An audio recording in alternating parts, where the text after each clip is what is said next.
Giants, let's go defense. Ballin'. New York Giants, fly high, you know this. Hi, and welcome back to the Colorado Giants video log.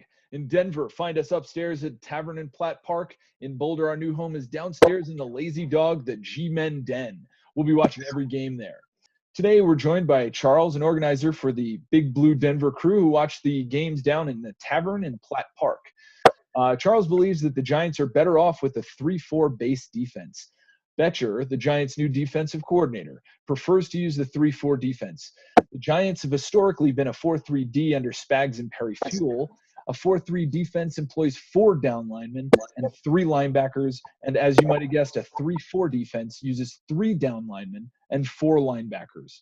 This really signals personnel change. So although I was 100% for the move for JPP to trade him more for salary cap reasons than for talent reasons, there's going to be a major shift as the Giants approach heavier defensive ends. The recipe for success previously has been rushing off the edge. The move also, JPP is going to be missed. He was the sack leader for the Giants with 8.5 sacks last year. It does signify a change due to a personnel change.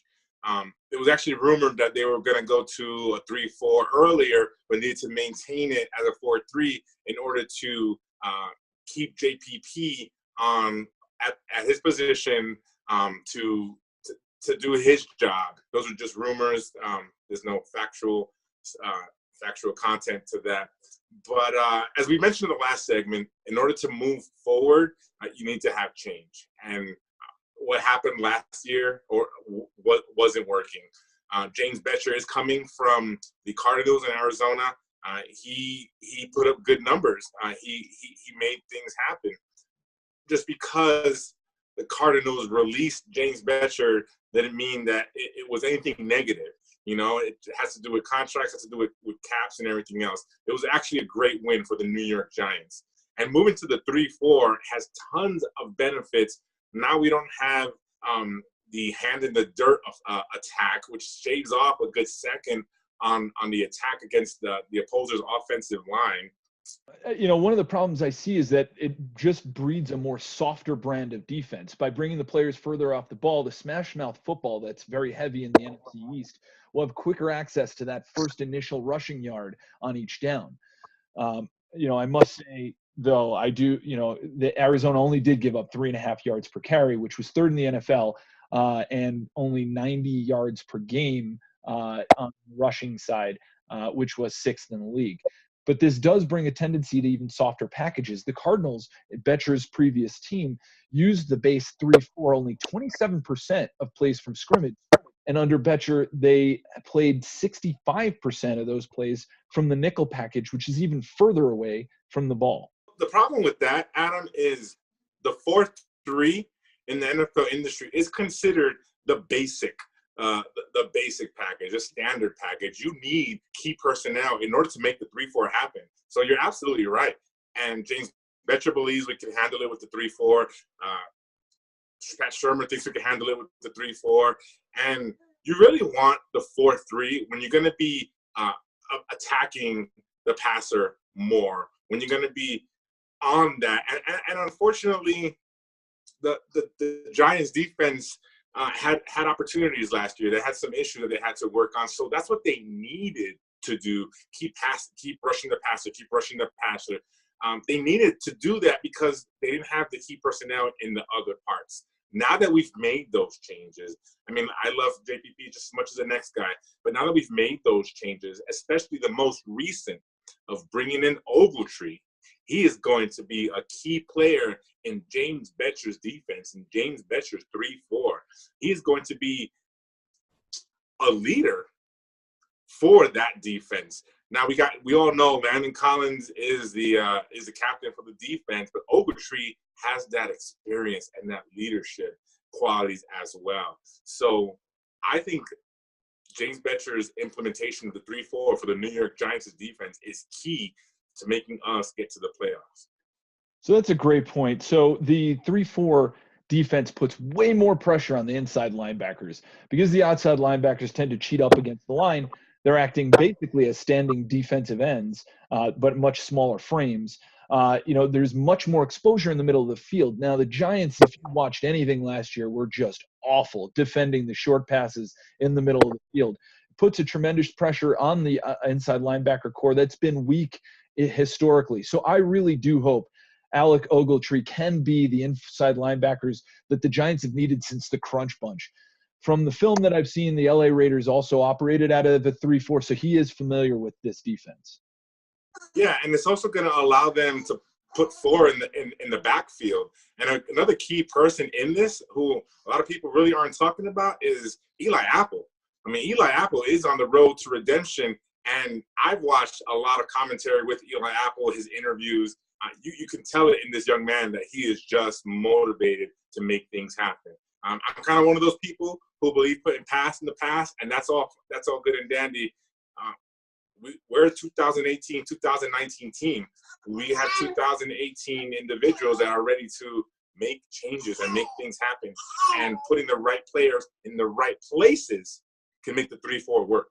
One of the criticism that I have about the 3-4 defense is that it relies much more on physical play of the linebackers and secondary, like Eli Apple and the core of our defense in Landon Collins.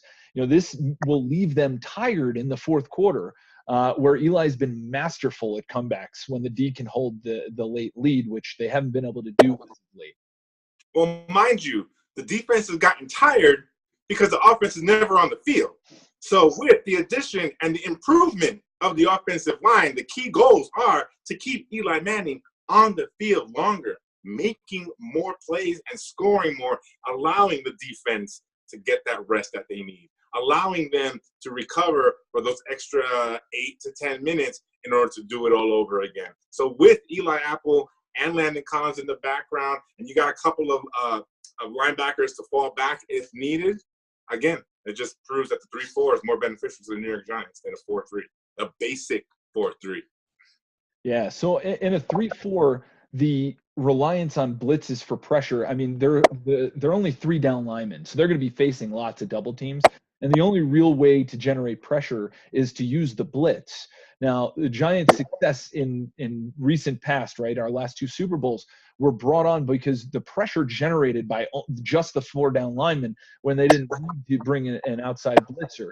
And that was obviously copied by the Eagles last year, to their great success. So the problem I see is that there's an imbalance. It's good in that you got to keep the linemen on their toes, the O-linemen, as well as the quarterback. However, it also creates holes in the defense that an experienced quarterback can take advantage of. Right, and let's not forget that this is still a new team. Ogletree was a great addition, but it's going to take a while for them to gel, which is a couple of my concerns. Will we get that gel at week 3 or week 4? Hopefully not too far into the schedule when it might be too late. But I mean, I'd love to just throw stats all day long at them, but it is going to take the chemistry that they are working on now. We still got just about 2 more months left for week 1, but we'll see. When you're talking about rushing the passer on the 3-4, I really see a lot of that coming from Landon Collins, who is a blitz beast, and as well as Ogletree. Ogletree has already stated in interviews that he's wanting to have the best season of his career with the New York Giants. Well, I hope to see it. One other thing about Bettcher, and I'm just going based on prior history, right? So he's got a different set of players here. But, the 3-4 as a finesse defense, usually it's kind of the bend, don't break principle. However, Bettcher's cards were ranked 19th in the NFL for both passing yards per game and points per game. They also let opposing quarterbacks have a rating of 83.9, which was 19th in the league. A lot of Cardinal faculty that did not want Bettcher to leave. There were individuals for the Cardinals that thought that Bettcher's defense and his schematics can help the Cardinals for the 2018-2019. We're really going to have to wait to see if he can implement that with the New York Giants. I know for a fact that Bettcher is in it to win it. He's fresh out the gate, and he's got to deal with Eli Apple doing a redemption route. He's got to deal with Ogletree being an addition. He's got to deal with some free agents that have come on board on the defense as well. Landon Collins is the new captain for this year's defensive team. So I'd love to be a homer and say, oh, Betcher's gonna knock it out the park. We're gonna go 13-3. However, it will be a road that we have to take together. So Betcher, as you know, it's been rumored that the reason he got this job is because the Giants are grooming him to become the potential head coach of the future for the Giants if Pat Shurmur doesn't work out. There's definitely a lot of excitement surrounding Betcher's new system, and the Giants were just abysmal last year. So it is important that they do something to change that. So thank you, Charles, for joining us today. Thank you, everybody, for watching the Colorado Giants video log. Thanks for sticking with us all season last year at the Tavern in Platt Park, and welcome us to our new home at the Lazy Dog in Boulder. We'll see you next time.